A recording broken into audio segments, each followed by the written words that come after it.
and it is midnight here, and I have been up since early this morning trying to learn PowerPoint. I am totally new at PowerPoint. So, to the best of my ability, I've made you some slides, and to the best of my interpretation of the instructions, I'm going to give you what I got here, okay? So, if you kind of bear with me, it is late at night, and I have been working on this all day. And it was a bit confusing in a lot of different ways, but you are my final class before I graduate, so I sure hope that I can pass this class, okay? But anyhow, I want to go over your instructions a little bit, and we'll go over a little bit by little bit. But this was on the poem, and let me just get it here, up here. On leaving my children, John and Jane, at school in the Atlantic states and preparing to return to the interior. Now, where my confusion is not in the original where it's in a native language. I understand that those are her words, but in the, as I go through it here on the book on page, let's see, what is it here? That says free translation on page, looks like page 141. And I'm going to, it's a very long, a long poem there. And then it goes over to the new translation. And when I looked it up on the internet, the new translation, it says on the internet, was actually her original poem. And yet, from my understanding in here, the new translation is from the book here. Let me go find my slides here. Where is it at? Okay, the free translation as told by her husband Henry is what I'm assuming is her husband Henry. That's the long one. And the new translation is by the author. And let me get that one here. As told in The Sound the Stars Make Rushing Through the Sky, the writings of Jane Johnston Schoolcraft, as edited by Robert Dale Parker. So the short one is, I believe, Robert Dale Parker's. The long one is the husband's. But then when I go, like I said, on the internet, it has the same one from Robert Dale Parker as her original. So I don't have a lot of clarity there, but I really like the short one a lot better than the long one, although the long one is very beautiful. So I'm going to read you the short one, which is probably by Robert Dale Parker, from my understanding, because it's just I'm not clear on it. As I am thinking when I find you, my land, far in the west, my land, my little daughter, my little son, I leave them behind. Far away land, but soon. It is close, however. To my home I shall return. That is the way I am, my being. My land, to my home I shall return. I begin to make my way home, but I am sad. My land, to my home I shall return. I begin to make my way home, but I am sad. That makes you feel kind of sad, because I know I have 3 children and they're adults, and I don't want to leave them. 2 of them live here at home, and 1 lives in town here. So I would not want to leave even my adult children. So I could only imagine the pain that she felt when she left her children to go back to her land that she was from. Well, apparently she married this man, and Schoolcraft. And when she married him, she had to move away with him and then had children, from my understanding. And the the free translation here, let's go back here. When thoughts revert to my country so dear, my heart fills with pleasure and throbs with a fear. My country, my own native land, so lovely in aspect and features so grand. Far, far in the west, what are cities to me, O land of my mother, compared unto thee? Well, she's really missing her land here. She's really missing it. Fair land of the lakes, thou art blessed to my sight, with thy beaming bright waters and landscapes of light. The breeze and murmur the dash and the roar that summer and autumn cast over the shore. So she's reminiscing about the beauty of all the land that she grew up around. They spring to my thoughts like the lullaby tongue that soothed me to slumber when youthful and young. One feeling more strongly still binds me to thee. There roved my forefathers in liberty free. There shook they were the war lance and spotted the plume ere Europe had cast over country a gloom. So Europe had really taken over her land. Now thought they that kingdoms more happy could be, while white lords of the land so resplendent and free. Yet it not alone that my country is fair, and my home and my friends are inviting me there. While they beckon me onward, my heart is still here, with my sweet lovely daughter and bony boy dear. And oh, what the joy that a home can impart, removed from the dear ones that cling to my heart. It is learning that calls them, but tell me, can schools repay for my love or give nature new rules? So she's basically saying, is school worth it? You know, and for her to give, you know, for her to leave her children there and to abandon them and go move back to her country. They may teach them the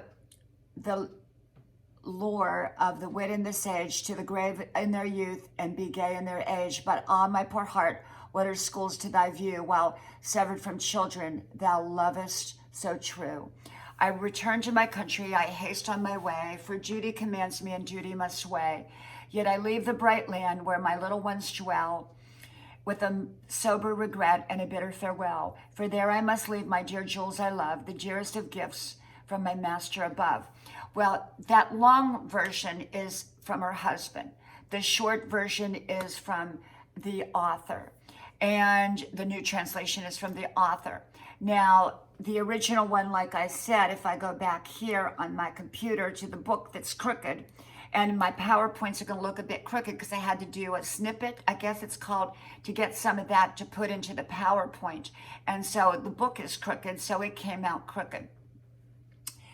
And so I'm not real clear, like I said, because up here with the Naya Nindi Nandum Meko Iyun In, that is her original, and that seems to really coincide with the short version, which is the new version. Okay, and the free translation is what I believe her husband actually did. So I think the new version and her original version are identical.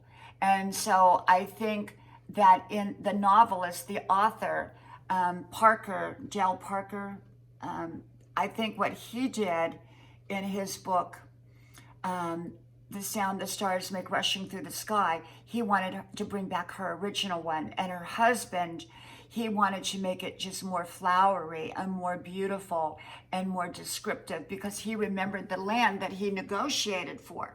You know, he had negotiated for, I guess, and learned all about the tribes, and she was in a tribe. And I'll look on my PowerPoint here. Let me see what my PowerPoint said here. Henry Rose Schoolcraft, her husband, and he was from Albany County, New York, and I put all that in. I put the citations with it. And he went to the Lake Superior region, and he met and married Jane Johnson in 1823. Her maternal heritage was Ojibwe, and besides teaching her husband the Obi language, she helped him gather the legends of that tribe.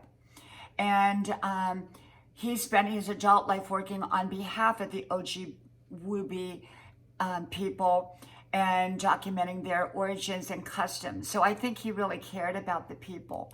And I think he really wanted to bring forth a lot more flowery language to show how beautiful everything was and what had been kind of done and how their land had been taken away and the pain that she had really felt by having to leave her children behind to go back to the land that she once loved.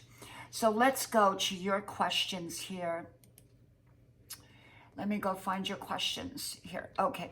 So basically, to complete this assignment, first read both translations, which I did. And, you know, if you put them side by side, which I had problems with PowerPoint, so making columns. So I just kind of put them side by side, as crooked as they are. And, you know, what stands out to me is that it's far more descriptive that the husband wrote than the original version, which also seemed to be the new version. Okay. And I think he took those liberties because he wanted to express what he felt that his wife did not completely, fully express. And create a presentation, which I did to the best of my ability, comparing the poems. And it says a side-by-side comparison, which I'm doing the best I can with that. Okay. And talking a little bit about him, like I said, you know, Sean Harvey's must not their languages be savage and barbarous like them. You know, I just think that, you know, the husband wanted it to be a lot prettier than probably that, you know, she did not write in as much detail as he did. And I really did enjoy the poems. I like the shorter version. It's just because I think it really came from her soul and her heart. And I do enjoy the husband's version very much, but not as much as her short version. And so, you know, this is my first PowerPoint. This is, you know, and doing a video like this based upon me not quite understanding the instructions fully. So, you know, this is my final class to graduate. Now I have other classes right now as well, hard class, another hard class, and where I'm doing a lot of paper writing. But I think this one will teach me a lot. I'm learning PowerPoint. As, you know, messed up as it may be, I'm learning it. And hopefully going forward, I will be a lot better with it. And maybe have more clarity and understanding the instructions. I really thank you for being patient with me with all my emails and everything back and forth. But my voice is tired, and I'm tired, and it's been a long day behind the computer trying to figure this whole thing out.